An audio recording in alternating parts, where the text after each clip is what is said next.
Salute, General, Iro, Musa, Etiquette. I'm affectionately referred to as General Etiquette, and I've been thinking. I've been thinking about a variety of subject matter, but today specifically, on top of it being my Founders Day, Alpha Phi Alpha Fraternity Incorporated, I've been thinking about facing obstacles head on. Right now, I remember I was having a conversation and someone told me that at times, whenever they feel an immense amount of pressure or anxiety or something coming up that they really don't want to engage, in the past, they would stop, pause, and almost hope to ignore it until it went away. And I remember being a little perplexed until I had a similar situation, right? So, in the way of not being as judgmental, but understanding how things can snowball and avalanche, right? All of those things considered, what I realized is that not only do you have to give yourself grace, right? Whenever it is you start to falter a little bit, you can always stop wherever you are, but it's always best for you to face your challenges head on. Facing your challenges head on, because even if it's a meeting that you don't necessarily want to have, an email you don't want to respond to, right? The reasons why we procrastinate or we don't engage is because there's a negative feeling or association that we have with the experience that we're about to engage. But the truth of the matter is, are the experiences that we hate make the experiences that we love, right? Our ability to differentiate between is what allows us to live. We have to stand up firm in the face of our obstacles and our challenges, because the sooner you start, the sooner you're going to finish. The same way we're healing, the same way we're starting any process, the sooner you start and engage it, the sooner you can remedy and rectify the situation. And one thing that you can always do is take accountability. Taking accountability is not a get out of jail free card, but what it is an acknowledgement of when you've allowed yourself to falter beyond what was acceptable, right? When you've fallen off the beaten path. We are human. We will make mistakes. We will falter at times. But it's incumbent upon us to recognize that and get back on the right track. So remember, you have to face your obstacles head up. For anybody who needs to hear this, I know that I got over a major hurdle, right? And it isn't anything that should seem profoundly complex, but it's simple. A lot of the biggest keys to life are simple. We're the ones that overcomplicate them, right? When we try to apply our own context and associations with them. It's simple. Face your challenges head on.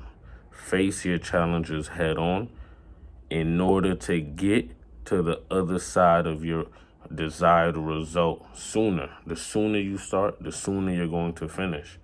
Don't procrastinate. Don't put off to the side. Don't allow yourself to avalanche to the point where you feel like now you can no longer even engage.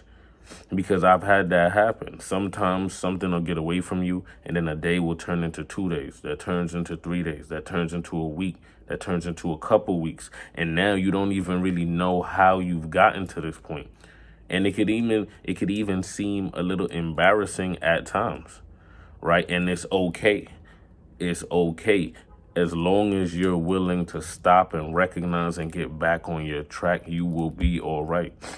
That is a consistent message of this channel, is giving yourself grace, allowing yourself space to get back up, holding yourself accountable is what you want to do, not beat yourself up. So stand up in the face of your obstacles. Don't try your best not to procrastinate. Do not put things off to the side. Why do tomorrow what you can do today? Don't allow anxiety and fear of a potential negative experience stop you from handling your business, because oftentimes it's never as good as you think. It's never as bad as you think. Standing up to your obstacles will allow you to situate yourself in the reality of the situation, allow you to realize what it is you're going to need in order to remedy and or rectify the situation, And taking accountability, oftentimes, if you faltered, allows people to move on and move forward with you. Because people can accept that mistakes happen because they make them as well. People can't accept someone who doesn't take accountability, right? So, like I said, it's not a get out of jail free card by any means. But I tell you, give yourself grace, because as people, we beat ourselves up a lot.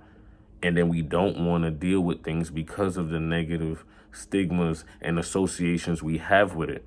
And then anxiety builds. And then we feel lost. And then all of a sudden you don't know quite how you got to where you were. So remember, deal with your challenges head on.